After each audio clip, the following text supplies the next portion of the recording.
세계 곳곳에서 전쟁이 진행 중이고 중국의 대만 침공 전쟁 위협으로 인해 한반도 전쟁 가능성까지 갈수록 커져만 가는 이 시국에 유사시 가장 먼저 전장에 투입되어 적을 타격하게 될 미군의 가장 최신의 항공모함 전단 역시 더욱 강해져야만 할 텐데요. 여러가지 악재로 현재 미군의 힘은 약화되고 있으며 제3차 세계대전을 우려하게 만드는 수많은 분쟁이 세계 각지에서 벌어지고 있습니다. 그러나 향후 5년 안에 벌어질 수 있는 전쟁에 대비해 미해군 항공모함들은 매우 강력한 신무기들을 개발 및 배치하고 있으며 이에 따라 중국군이 미군을 상대하기 위해 갖춰놓은 각종 수단들을 무력화할 수 있는 방법들을 갖추고 있는데요. 오늘은 미해군의 가장 최신의 핵추진 항공모함인 제럴드 알 포드급 항공모함이 중국의 각종 위험한 공격 수단들을 어떻게 무력화하고 얼마나 강력한 타격을 쏟아볼 수 있는지 알아보겠습니다. 전문가는 아니지만 해당 분야의 정보를 조사 정리했습니다. 본의 아니게 틀린 부분이 있을 수 있다는 점 양해해 주시면 감사하겠습니다. 한 척을 건조하는 데만 무려 137억 달러, 하나 17조 9,164억 원, 프로그램 비용까지 따지면 373억 달러로 하나 48조 7,800억 원을 소모하는 미해군의 제럴드 알 포드급 항공모함은 만재 배수량이 10만 1,600톤에 달하는 현재 미해군의 가장 최신의 항공모함입니다. 이전에 니미츠급 항공모함과 대부분의 함체 기본 설계는 대동소이하지만 신형 레이더와 전자기식 항공기 사출 장치, 새로운 강제 착함 장치, 신형 원자로를 비롯한 5가지 신기술이 적용되어 효율이 증가되었고 더욱 강력한 전투력을 보유하게 되었습니다. 우선 새로 개발된 A1B 원자로 2기를 동력기관으로 탑재하여 기존 니미츠급보다 25% 향상되었고 원자로 한 기당 전기 출력은 300메가와트로 기존 니미츠급의 100메가와트에 비해 3배나 증가되었습니다. 강력한 무장을 장착한 F-18EF 슈퍼호넷 함재 전투기들과 F-35C 스텔스 전투기들을 3초 만에 이함시키는 전자기식 사출 장치 이멀스를 총 4기 운용하고 있습니다. 제럴드 알 포드급 항공모함은 75개 이상의 함재기들을 운용하는데 함재 전투기로는 4개 비행대, 48대 F-18EF 슈퍼호넷을 운용하거나 1개 F-35C 비행대와 3개 슈퍼호넷 비행대를 운용하는 것으로 알려져 있습니다. 항공모함의 진정한 전투력은 바로 얼마나 빠르게 얼마나 더 많은 무장을 장착한 함재 전투기들을 얼마나 더 많이 이함시켜 공중에 전개시킬 수 있는지 그리고 이들의 전투행동 만력을 어떻게 늘려줄 것인지를 말하는데요. 기존 니미츠급 항공모함은 전쟁에 투입될 경우 24시간 가동하는 집중 임무를 수행하면서 하루에 최대 200번 슈퍼호넷 전투기들을 출격시킬 수 있었습니다. 이 효율을 최대한 끌어올리면 4일간 최대 230번의 출격을 실시할 수 있다고 2004년 미 해군은 밝혔는데요. 반면 제럴드 알 포드급 항공모함은 24시간 집중 임무 수행 시 하루에 무려 270회나 전투기들을 출격시킬 수 있습니다. 슈퍼호넷 함재 전투기들이 하루 최대 270회 출격한다면 통상적으로 제2담 정밀 유도폭탄 2발을 장착한 채 적진으로 침투해 500개 이상의 표적에 폭격을 가할 수 있다는 말이 됩니다. 니미츠급과 거의 비슷한 크기의 제럴드 알 포드급 항모가 이런 일이 가능한 이유는 새로운 전자기식 사출 장치인 이멀스를 사용하기 때문인데요. 니미츠급의 증기식 사출 장치가 95메가줄의 위력을 내는 반면 제럴드 알 포드급의 이멀스는 무려 122메가줄의 위력을 기록해 혁신을 일으켰습니다. 자기 부상 열차처럼 자기력으로 항공기를 밀어내는 이멀스는 니미츠급의 증기식 사출 장치에 비해 구조가 훨씬 단순하고 정비도 간편하며 부피 및 무게 역시 크게 줄어들었습니다.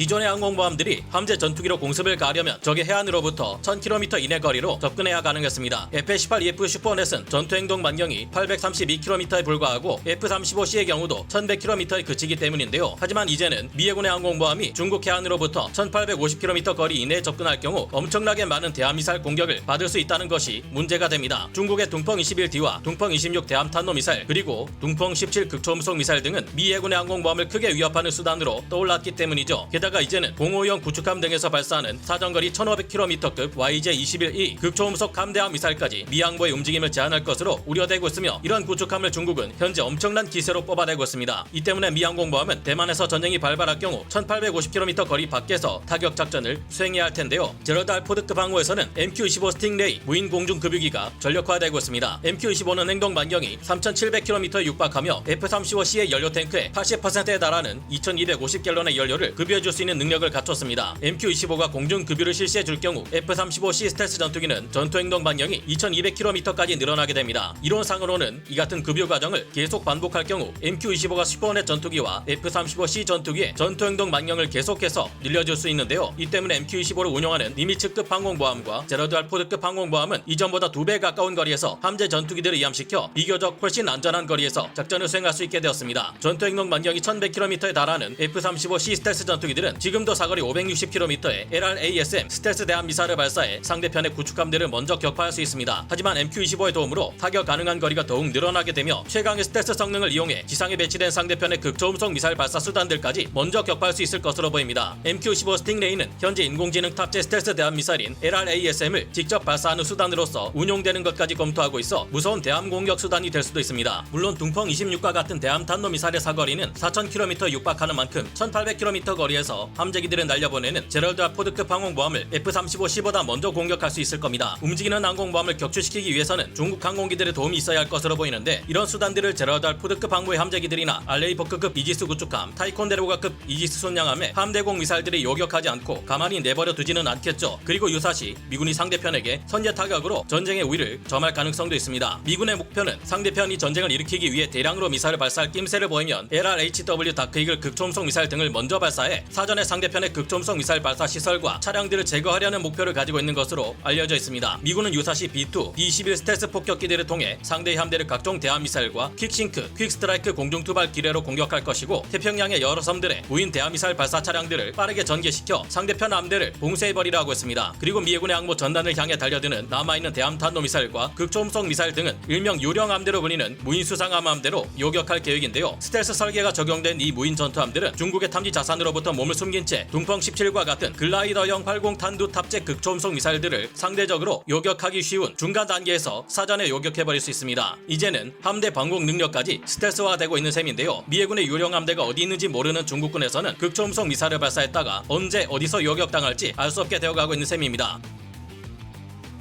다음으로 문제가 될 수 있는 것은 중국 해군과 공군 전투기들의 장거리 공대공 대함 미사일인 PL-15, PL-17, PL-21인데요. 램제트 추진 방식을 가진 PL-21 미사일은 사정거리가 약 300km에 이를 것으로 추정되며 PL-15는 200km 이상, PL-17은 약 400km에 달할 것으로 추정됩니다. 이 같은 미사일들은 적의 공중 급유기나 조기경보 통제기처럼 크고 느리며 레이더에 잘 탐지되는 공중 목표물을 노리는 러시아의 R-37 공대공 미사일, 미국이 개발 중인 LREW 미사일과 비슷한 유형의 미사일들입니다. 러시아군은 R-37M 공대공 미사일로 우크라이나군 수-27 전투기를 격추시켰다 주장했으며 이외에도 177km 밖의 항공기를 격추하는 등 여러 성과가 있는 것으로 보이는데요. 중국의 PL 시리즈 미사일 역시 R-37과 유사한 성능을 가졌다면 어떨까요? 장거리 공대공 미사일은 언제나 제공권의 장악을 전제 조건으로 하는 미군을 위협하는 치명적인 수단입니다. 하지만 미 해군은 이미 슈퍼호넷 탐지 전투기에 사정거리가 무려 600km에 이르는 것으로 예상되는 AIM-174B 공대공 미사일을 탑재해 대응하고 있습니다. AIM-174B는 원래 미 해군의 알레이버크급 이지스 구축함들이 탑재하는 SM-6 미사일을 공대공 버전으로 전용한 미사일로 초음속으로 비행하는 항공기들의 추진력 덕분에 사거리가 더욱 늘어나 마 3.5의 엄청난 속도로 날아가 적기를 격추시킬 수 있습니다. 뿐만 아니라 SM-6 미사일은 훌륭한 대함 미사일로도 사용될 수 있는데 이 덕분에 미 해군 구축함들의 SM-6와 슈퍼호넷의 AIM-174B 모두 적 함대를 격침시킬 수 있는 무서운 대함 미사일로서 활용할 수 있습니다. 미 해군은 2016년 3월에 퇴역한 해리급 호위함을 모의표적으로 SM-6를 발사해 격침시키는 시험을 성공시켰는데요. SM-6는 함대공, 함대함, 공대공, 공대함, 함대지, 공대지 미사일로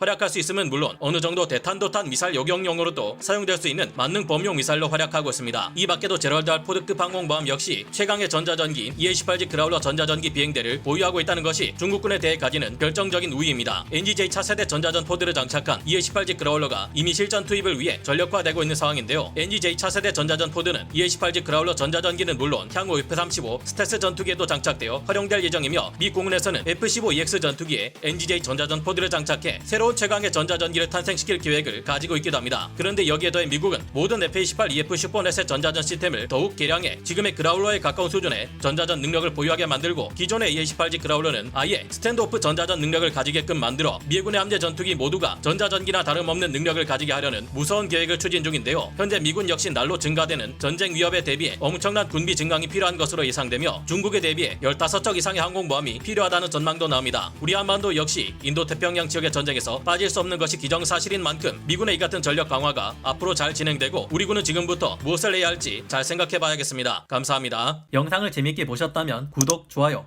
알림 설정 부탁드리겠습니다.